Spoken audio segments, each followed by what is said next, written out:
여러분의 믿음이 성장하고 계심을 여러분 믿으십니까?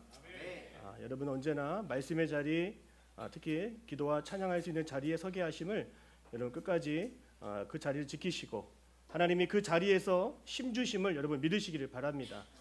하나님 여러분을 믿음의 높은 반열로 다 세워 주실 것입니다. 혹시 이상한 나라 앨리스의 그런 소설, 그런 드라마를 혹시 본 적이 있습니까? 속편이 나왔는데요. 겨울나라 앨리스라고 하는 그런 소설이 있습니다. 동화죠. 여기에 보면 너무나 인상 깊은 대목이 있습니다. 앨리스가 붉은 여왕의 손을 잡고 달려가는데요. 자, 힘차게 달려가다가 너무나 지친 앨리스가 여왕에게 물어봤습니다. 도대체 왜 뛰고 있는 겁니까? 이렇게 물어봤어요. 여기서 왜 이렇게 우리가 제자리에서 뛰고 있습니까? 이렇게 얘기하는 거예요. 그랬더니 붉은 여왕이 말합니다. 지금 이 나라에서는, 이 겨울나라에서는 뛰지 않으면 제자리에 머물 수밖에 없기 때문에 잠시라도 더 열심히 분주하게 떠야 이 자리를 지킬 수 있는 거다. 이렇게 얘기하는 거예요.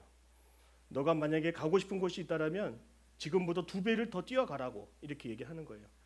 여러분 혹시 우리가 살아가는 게 좀 이런 모습으로 살아가고 있지 않습니까? 지금 제 자리를 지키고 있는 것 같은데 열심으로 부단히 노력하며 뛰고 있는데 돌아보면 항상 제 자리인 것처럼 느껴질 때가 있지 않습니까? 힘들고 지치는 그런 상황 속에 있다 할지라도 끝까지 믿음의 경주를 놓치지 않는 저와 여러분 되기를 바랍니다. 지금을 가리켜 속도의 시대라고 말합니다. 누구보다 빨리 승진하고 진급하는 것을 원합니다. 그리고 빨리 결과나 성과를 얻기를 우리는 원하고 있습니다. 뒤처지는 것을 좋아하는 사람은 없죠. 오늘날의 시대를 가리켜서 저는 이 속도의 시대가 아니라 느리게 가는 시대라고 오히려 말하고 싶습니다. 첫 번째, 결혼이 늦어졌습니다. 또한 직장에 취업하는 것이 느려지고 있습니다. 우리의 잘못, 여러분의 잘못이 절대로 아닙니다. 시대가 바뀌어가고 있기 때문인 것이죠. 그렇기 때문에 저는 여러분에게 이렇게 얘기하고 싶어요. 서두르지 말고 조급한 마음 갖지 말고 지금 하나님이 여러분이 그 자리에서 누리게 하시는 그 삶의 경험, 그 안에서 의미를 추구하면서 기쁘게 살아가기를 저는 여러분에게 권면합니다. 여러분 조급한 마음은 누가 주는 것일까요? 우리 하나님은 절대로 급한 분이 아니십니다. 시속 3마일의 하나님이라고 하는 책이 있습니다. 하나님의 속도가 3마일이 된다는 거예요. 우리 인간의 보폭을 가진 인간이 걷는 속도가 3마일입니다. 하나님 우리 눈에 안 보이셔서 저 멀리 가 계신 것 같은 그런 생각 드십니까? 우리가 늘 언제나 분주하게 살아갈 것 같은 그런 마음이 드십니까? 하나님 절대로 그러지 않으세요. 우리에게 재촉하지 않으세요. 하나님 언제나 내 곁에 내 마음속에 언제나 함께하고 계심을 여러분 꼭 믿으시기를 바랍니다. 여러분 우리 하루는 24시간입니다. 그런데 하루가 30시간이라면 더 행복해질까요? 절대 그렇지 않습니다. 고작 몇 시간 더 늘어났을 뿐인데 우리는 더 많은 것을 가지려고 더 많은 시도를 하려고 더 바쁘게 우리는 살아갈 것 같습니다. 바쁘게 살아가는 것이 결코 좋지 않다라고 하는 것을 저는 책 한 권을 통해서 알 수가 있었습니다. 이 슬로우 영성이라고 하는 책입니다. 여기에서 존 마크 코머 목사님이 바쁘게 살아가는 것을 어떻게 설명하는지 같이 한번 화면을 봤으면 좋겠는데요. 사진 한번 그림 띄워주시겠습니까? 그 전에 겁니다. 맨 처음 거. 맨 처음 그림 보여주시면 되겠습니다. 자, 존 마크 코머 목사님은 책에서 얘기하는 거예요. 바쁘면 바쁠수록 관계가 단절된다라고 얘기하는 겁니다. 바쁘면 바쁠수록 내가 소중하게 여기는 사람과 멀어지게 된다라고 얘기하는 것이죠. 네덜란드에 코리덴 붐이라고 하는 여사가 있었습니다. 이 여사는요, 네덜란드에 숨어있는 유대인 여성들을 지켜주고 보호해주던 아주 존경받는 위인입니다. 이 코리덴 붐이라고 하는 여사가 했던 말 가운데 이런 말이 있어요. 여러분 잘 기억했으면 좋겠습니다. 사단은 우리를 지치게 하지만 우리가 죄에 넘어가지 않을 때에 사단 마귀가 마지막으로 쓰는 방법은 우리를 분주하게 만드는 거다. 이런 얘기를 했습니다. 그렇습니다. 우리가 지치고 힘들고 어렵게 또 바쁘게 살아가는 우리들, 여러분 직장에 들어간 친구들이 있어요. 또 직장에서 맡겨진 일을 더 잘하려고 열심을 가지고 살아가는 친구들이 있습니다. 중요한 것은 지금 내가 하나님과 가까워지고 있는지 멀어지고 있는지 여러분 점검해 볼 수 있기를 바랍니다. 하나님이 여러분을 직장으로 보내시고 파송하여 주신 것은 더 긴밀하게 그 자리에서 살아계신 하나님을 만나고 하나님이 함께 하심을 누릴 수 있도록 하나님의 임재의 자리를 만들어갈 수 있도록 저는 여러분을 보내신 거라고 생각합니다. 오히려 그 자리가 하나님과 멀어지는 자리가 되고 하나님을 의지하지 않고 세상의 방법과 세상의 사람들을 의지하는 자리가 된다면 누가 좋아해요? 사단 마귀가 좋아할 수 있다라고 하는 것입니다. 여러분, 이 분주하고 지쳐가고 바쁜 이 시기 속에서 이 우리의 속도를 낮출 수 있고 늦출 수 있는 건 무엇일까요? 어떻게 우리를 늦출 수 있겠습니까? 우리의 속도를 어떻게 조절할 수 있겠습니까? 생각해 보십시오. 바로 우리의 믿음을 통해서 우리는 우리의 속도를 줄일 수 있다는 것입니다. 내가 분주하고 바쁜 생활 속에 있다 할지라도 하나님을 믿는 믿음이 있을 때 우리는 나의 힘과 나의 능력과 나의 의지가 아니라 나와 함께 하시는 그 하나님께 기대고 그 하나님을 바라봄으로써 우리는 쉼을 누리고 주님께서 일하심을 우리는 바라볼 수 있게 되는 것입니다. 여러분, 여러분의 삶 가운데서 믿음이 더 좋아지는 인생을 살아가시기를 주님의 이름으로 축복합니다. 그리고 더 좋은 믿음을 구하셔서 분주한 일상 속에서도 결코 분주하거나 조급함으로 하나님을 놓치는 일이 없도록 꼭 기도할 수 있기를 바랍니다. 오늘 말씀을 전하는 이 하박국 선지자의 이야기를 잠시 나누려고 합니다. 오늘 우리가 읽었던 봉독했던 말씀 그 전에는 하박국이 하나님을 향하여 원망하고 하나님을 향하여 안타까운 마음을 부르짖는 대목이 등장합니다. 우리 같이 읽어봤으면 좋겠습니다. 하박국서 1장 2절에서 3절입니다. 하박국서 1장 2절에서 4절 같이 읽겠습니다. 시작. 여호와여, 내가 부르짖어도 주께서 듣지 아니하시니 어느 때까지리까? 내가 강포로 말미암아 외쳐도 주께서 구원하지 아니하시나이다. 어찌하여 내게 죄악을 보게 하시며 폐역을 눈으로 보게 하시나이까? 겁탈과 강포가 내 앞에 있고 변론과 분쟁이 일어났나이다. 이러므로 율법이 해이하고 정의가 전혀 실행되지 못하오니 이는 악인이 의인을 에워쌌으므로. 아멘. 지금 하박국은요, 너무나 조급한 마음이 들었던 겁니다. 이 하박국이 당시에 살고 있던 그 배경을 보면 이해가 될 수도 있습니다. 이 하박국은 지금 당장 바벨론에 의해서 포로가 된 이스라엘 동족들을 보았습니다. 하나님, 왜 보고 계십니까? 하나님, 왜 저들을 내버려 두십니까? 하나님, 언제 개입하시고 언제 저들을 징계하십니까? 하박국 선지자는 이스라엘 백성들, 그 남유다가 바벨론의 포로가 되는 그 현실을 바라보며 또 짓밟히는 모습을 바라보며 하나님께 다급히 조급한 마음으로 기도하며 외치고 있는다라고 하는 것이죠. 여러분, 혹시 우리의 기도가 이와 같지 않습니까? 하나님, 왜 기도에 응답이 없습니까? 하나님, 왜 우리의 기도가 보여지지 않고 왜 언제쯤 응답이 될 것을 우리에게 보여주시려고 하십니까? 혹시 여러분의 기도가 이 하박국의 기도처럼 부르짖음처럼 감정과 의지로만 채워져 있는 것은 아니었는지 한번 돌아볼 수 있기를 바랍니다. 이런 기도는요, 하나님과 더 가까워지는 기도가 아니라 하나님과 거리를 두고 멀어지는 기도라고 할 수 있는 것이죠. 조급한 마음이 들면 하나님이 일하실 것을 바라보는 것이 아니라 내가 기준 삼고 있는 것, 내가 바라보고 있는 옳고 그름을 나도 얘기하게 된다는 거예요. 지금 읽었던 하박국서 1장 2절에서 4절의 말씀을 보면 나라고 하는 단어, 내가, 내게라고 하는 단어가 많이 등장합니다. 나 중심적인 기도로 바뀌어가고 있다라고 하는 것이죠. 분주한 마음에 하나님의 영역을 넘어섰던 한 사람이 있다면 저는 사울 왕을 이야기하고 싶습니다. 사무엘상 13장을 보면요, 이제 이스라엘이 블레셋과의 전투를 앞두고 승리하기 위해서 사울은 사무엘 선지자를 불러서 제사를 드리려고 합니다. 그러나 자기가 정한 시기에 사무엘이 오지 않자 급기야 누가 제사를 드리려고 합니까? 사울 왕이 제사를 드리려고 하는 거예요. 사무엘이 오지 않자 또 답답한 마음에 사울 왕은 누굴 찾아갑니까? 엔돌의 신접한 여인을 찾아가서 점괘를 보고 누가 이길 것인지를 물어보게 된다는 것입니다. 성경 사무엘상 13장에 이렇게 기록되어 있습니다. 왕이 망령되이 행하였더라. 이 망령이라고 하는 단어는요, 샤카라고 하는 것입니다. 이 샤카는 하나님의 영역과 하나님의 주권을 침해하고 넘어섰다라고 하는 것입니다.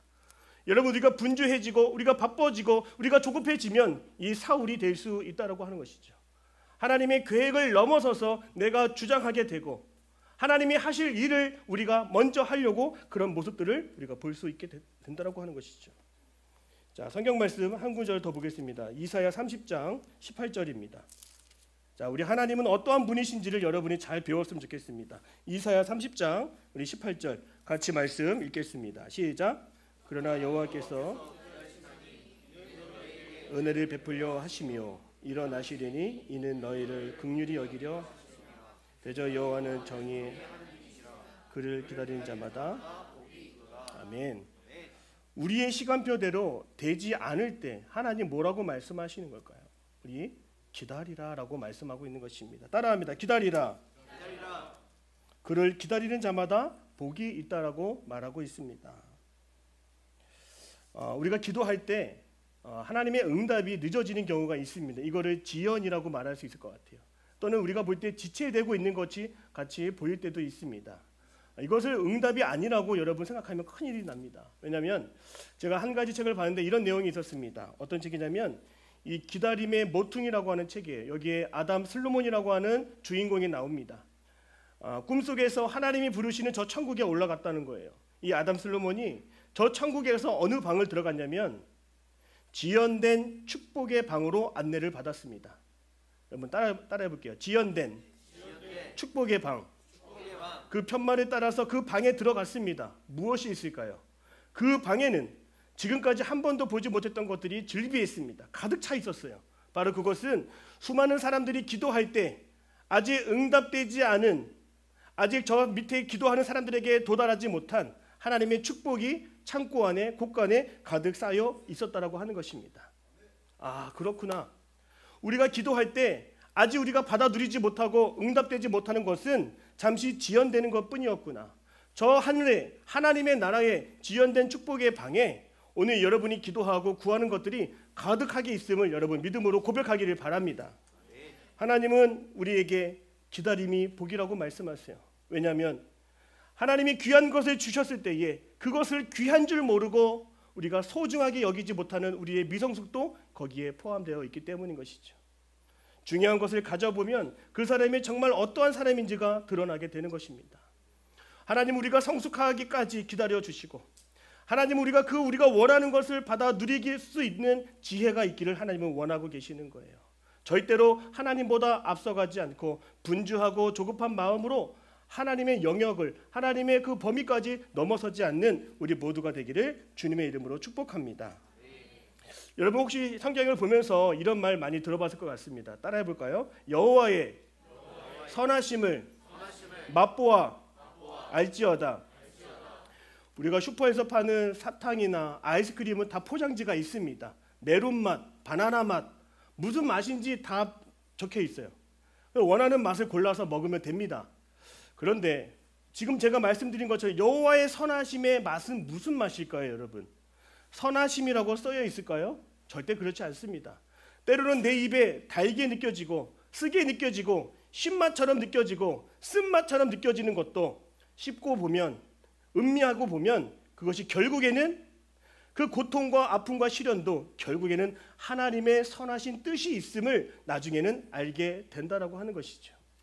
여러분 하나님은 선하심을 여러분 끝까지 믿으면서 기다릴 수 있는 은혜가 저와 여러분에게 있기를 축복합니다. 함께 말씀 더 찾아보겠습니다. 예레미야 예가서를 펴주세요.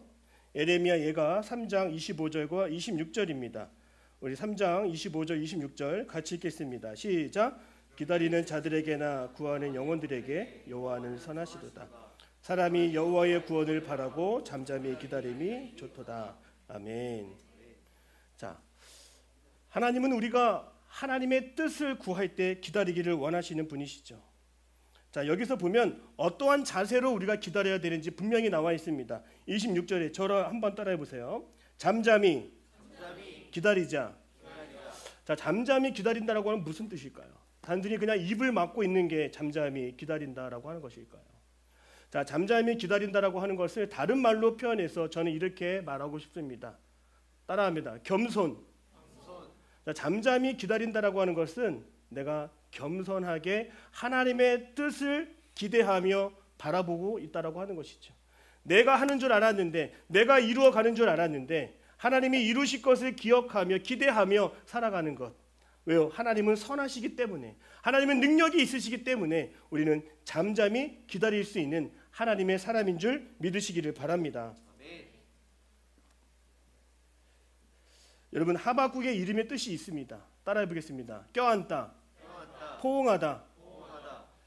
자, 하박국은 아까 말씀드린 것처럼 하나님께 반항하듯이 원망하는 자였습니다. 그렇게 하박국의 말씀이 시작했습니다. 그런데 그의 마음이 어떻게 변해갑니까? 하박국의 마음을 보면, 이름의 뜻을 보면 알 수가 있어요. 하박국의 이름의 뜻은 껴안다, 포옹하다의 뜻입니다.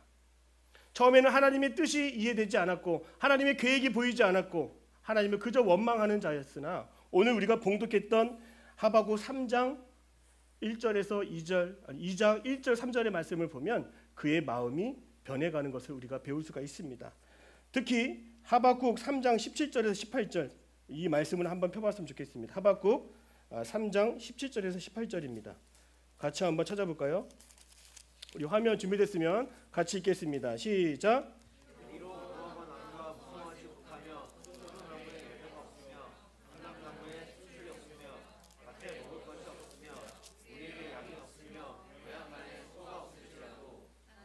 여호와를 말미암아 즐거워하며 나의 구원의 하나님으로 말미암아 기뻐하리. 아멘. 그렇습니다. 처음에는 보이지 않았지만 하나님의 선하심을 기대하며 불의하고 불공정해 보이고 내 뜻대로 되지 않는 상황을 하나님을 바라보며 품고 껴안기 시작할 때에 가진 것이 없고 열매가 없고 외양간에 소가 없어도 지금 받아 누릴 만한 것이 없다 할지라도 하나님이 이루실 것을 기대하는 마음이 있었기 때문에 그의 마음은 이렇게 변화될 수 있다라고 하는 것입니다. 히브리서 10장 36절 같이 펴서 읽어보겠습니다. 히브리서 10장 36절입니다. 같이 읽겠습니다. 시작. 너희에게 인내가 필요함은 너희가 하나님의 뜻을 행한 후에 약속하신 것을 받기 위함이라. 아멘. 우리가 참고 기다릴 수 있는 것은 약속된 하나님의 뜻과 계획이 다 이루어질 것을 믿는 믿음이 우리에게 있기 때문인 것이죠. 자, 이스라엘 백성들이 즐겨 부르던 노래가 있었습니다. 6월절에 하나님이 우리를 구원해 주신 것을 기억하며 아니마민이라고 하는 노래를 불렀습니다. 따라합니다. 아니마민. 자, 이거는 무슨 말이냐면 나는 믿습니다라고 하는 뜻을 가진 단어입니다. 6월절이 이루어지기까지 수많은 고통과 아픔의 시기를 겪고 마침내 6월의 은혜를 베푸르신 그 하나님을 바라보면서 나는 믿습니다라고 하는 마지막 고백을 했던 그들의 노래입니다. 자, 여기서 보면 우리가 준비한 화면 잠깐 보여주시겠어요? 자, 하나님의 숨결이라고 하는 책을 보면 이 아니마민이 어떠한 노래인지 구체적으로 등장합니다. 같이 한번 읽어보겠습니다. 시작. 유대인들은 6월절마다 나는 믿는다라는 뜻으로 불리던 노래입니다.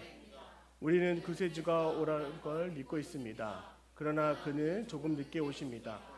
그래서 우리는 죽고 절망 앞에서, 자, 여기까지를 보면 아우슈비츠 감옥에서 절망을 느꼈던 사람들의 노래처럼 보입니다. 그러나 이 노래를 프랭클린이라고 하는 사람이 이렇게 바꿔서 불렀습니다. 다음 화면 보여주세요. 같이 읽겠습니다. 시작. 우리 구세주는 약속하신 대로 오신다는 사실을 우리는 알고 있습니다. 그러나 사람들은 그가 늦게 오신다고 불평합니다. 그러나 사실은 우리가 너무 조급해할 따름입니다. 상실의 광야에서 우리는 믿고 기다립니다. 주님이 찾아오시면 우리는 반드시 웃게 될 것입니다. 이유를 알게 되든지 영영 알 수 없게 되든지 상관없이. 자, 저를 보시면 되겠습니다. 처음에는 척박하고 절망스러운 상황이었습니다.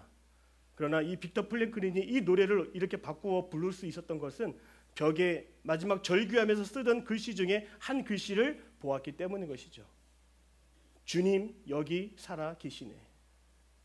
모두가 절망적인 낙서를 하고 마지막 죽음의 순간을 맞이하는 그 가스실에서 빅터 프랭클린은 마지막까지 주님의 임재를 구했던 한 사람을 보았던 것입니다. 여러분, 기다리고 기다리는 그 오랜 시간 무엇으로 버티며 기다릴 수 있는 것입니까? 첫 번째는 하나님의 선하심을 인정하시기를 바랍니다. 그 하나님의 선하심을 기대하면서 우리가 겸손히 주님, 저는 할 수 없습니다. 저는 죄인입니다. 주님의 처분에 맡깁니다. 주여 뜻대로 이루어지게 하여 주시옵소서. 두 번째, 겸손한 마음을 가지고 살아가는 것입니다. 대림절, 우리는 예수님의 오심을 기다리고 있습니다. 겸손한 마음으로 하나님의 오심을 기다리며 또한 우리 이 땅 가운데 우리가 기다리고 있는 수많은 일들을 믿음으로 기다릴 수 있는 저와 여러분의 삶이 되기를 바랍니다. 기다림의 시간이 길어지면 길어질수록 따라합니다. 우리의 믿음은 더욱 좋아질 것입니다. 그 기다림의 여정 속에 여러분의 믿음이 더욱 성장할 수 있는 저와 여러분의 삶이 되기를 바랍니다. 기도하겠습니다. 하나님 감사합니다. 오늘도 수많은 청년들과 함께 또 성찬을 나누며 또 말씀을 통해 도전을 받습니다. 청년들의 삶 가운데 기다리고 있는 기도의 제목들 주님 응답하여 주옵시고 선하신 하나님께서 선하신 계획대로 인도해 주시옵소서. 하나님의 시기와 때는 하나님의 것이오니 하나님께 모든 것을 내어 맡기는 주의 자녀가 되게 하여 주시옵소서. 예수님의 이름으로 기도드립니다.